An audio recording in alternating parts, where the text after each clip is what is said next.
Hello Phil, why are we here today? Good morning, Steve. This is the Freedom Field Monument, celebrating or dedicated to the Battle of Freedom Fields, as they call it now, but it was actually the Sabbath Day Fight. It falls on December the 3rd, 1643. We're in this park today, the day after the battle. This was Monday morning, the 4th of December, although the calendar's slightly out. This is the actual 7th today. On the 4th of December, it was a day just like today, cold, wet, miserable. What you would have had, the fighting was down the road further, where we were talking just now. Now I'm going to talk about some of the people. On this monument are three names: Colonel James Wardlaw, Mayor John Coles, and Prince Maurice. Now these names on the monument, if people come here, they see these names, they think these people were here. None of them were here. The fighting around Plymouth was under Colonel William Gould.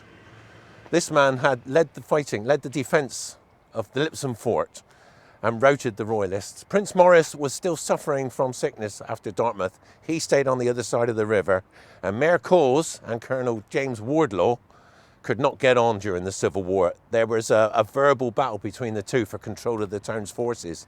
Governor Wardlaw should have had control. Mayor Coles wanted control. So these two men were not involved at all.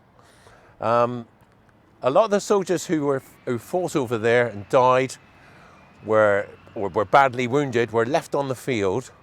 Some of them too badly wounded to be moved right away, were later taken down towards Plymouth. The lightly wounded were already sent down to Plymouth on the day of the battle. So on this morning, if we were here in 1643, we'd be further down. This is behind the lines, Freedom Park. So where would we be, Phil? About between 500 and 700 yards beyond Lipson Road as it is today. Over there, those houses, beyond that tree, was the Lipson Fort, the major fort that the Royalists on December the 3rd tried to take. So Colonel William Gould, like I said before when I was talking about the fighting over there earlier, was further down. That's where the fighting took place. Here, we're after the battle. Down there, you would have seen it was cold. Bodies were left on the field. The dead were buried after. The wounded were cared for first. There were people up here, men and women, scavenging the battlefield, looking for souvenirs, for clothing, But that's armour. not here. No, this is all further down, yeah. And of course that is called Mount Gould Road today. Mount Gould Road, named after Colonel William so Gould. even today we remember. Colonel William Gould, a great character. He was a widower with two children, and he came to Plymouth in September 1643 with 600 reinforcements to help the garrison stave off the invasion of Prince Maurice, who had invaded Devon in the summer of 1643 and was coming towards Plymouth after successfully defeating every parliamentarian town in Devon and capturing them. Exeter, Dartmouth, Barnstable, Biddeford, all him and his soldiers captured the lot. Plymouth was the last place in Devon holding out. So they tried. Parliament sent reinforcements from London and Portsmouth down this way. Not many. They always sent the sort of second-rate troops. In fact, what they said when Colonel William Gould came to Plymouth, Colonel William Gould arrived in Plymouth with 600 poor boys. That was what they called his regiment. So you had Colonel Gould here fighting that day.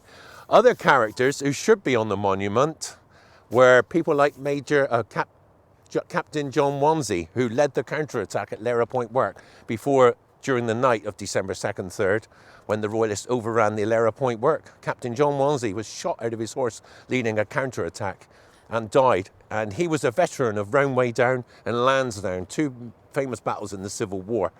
He was buried in St Andrews on December the 7th. Thomas Halsey, another captain. A lot of the fighting around the Lara Point Work before they attacked Lipson was done by cavalry. The cavalry tried to counterattack and recapture the Lara Point Work. And there's a number of troopers who were lingered with bad wounds and died between December the 5th and December the 9th. One was called Samuel Caswell, Trooper Samuel Caswell. He was wounded fighting around Lara Point Work. He lingered until the 22nd of December when he was buried, and the council paid £1 towards him for his suffering because he had to be nursed. He died on December 21st and was buried in St Andrew's Church. Another one, Gibbs, he was called Trooper Gibbs from Holsworthy. He was badly wounded in the hand here as a mariner, because Plymouth wasn't really defended by soldiers, but we had a few ships in the harbour here, and we reinforced our lines here with seamen. So there was a man called Horrell, who was a mariner from Plymouth. He lost an arm in the fighting at the Sabbath Day Fight. And one of the sad characters is a man called Michael Bloy, a Plymouth man who had a wife and 3 children. He was killed during the fighting around Lipsome Fort, the Battle of Freedom Fields, as people call it today. And he was one of those buried on the site. Nobody knows where he is. His bones are probably there to this day, but it left his wife and 3 children with an uncertain future because they relied on his money. After the war, she got a pension, £4, £5 a year. Not a lot today, but it was quite a bit in those days, and it was a substantial amount to keep them going. Now, the recorded deaths were 12. 12 soldiers died for Parliament. That's an exaggeration. I think it was more up to the 100 mark, because both sides fought hand to hand down there. And like I said, this area would have been quiet. You would have had people coming up here. Women came up here with what was called strong waters for the soldiers. A lot of the women from Plymouth did their bit. They came up here and fed the soldiers. After the fighting here, the soldiers were fed by their wives, and their wounds were bound up. Dead horses would be around here. They were taken away, but they were the last things to be moved. The dead were buried, like I said. The horses were just left there probably, unless someone came and took the hooves, took the horseshoes, took the skins. Thank you, Phil. That's all right, Steve. I thought you were going to say something then, sorry.